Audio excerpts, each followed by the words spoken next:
चलो भाई, अपने जैम तो कन्वर्ट हो गए हैं। हम्म। अपना प्री ऑर्डर वाले भी कन्वर्ट कर लिए, 3 जैम छोटे 3 बड़े। तो टोटल 6 जैम होगा नेक्स्ट के लिए अपना। अभी ये जैम बचे हैं बैलेंस अपने पास, उनका यूज करते हैं। यूज ही क्या करना है भाई अपना।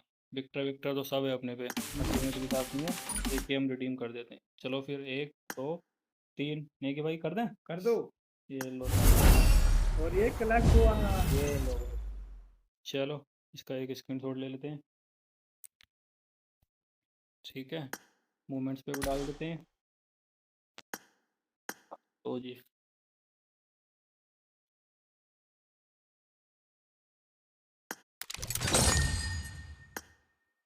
लो जी। बाकी बचा एक जेम अपना। अभी लास्ट तक देखते हैं क्या करना होता है। ठीक है भाई लोगों, चलो मिलते हैं नेक्स्ट वीडियो में।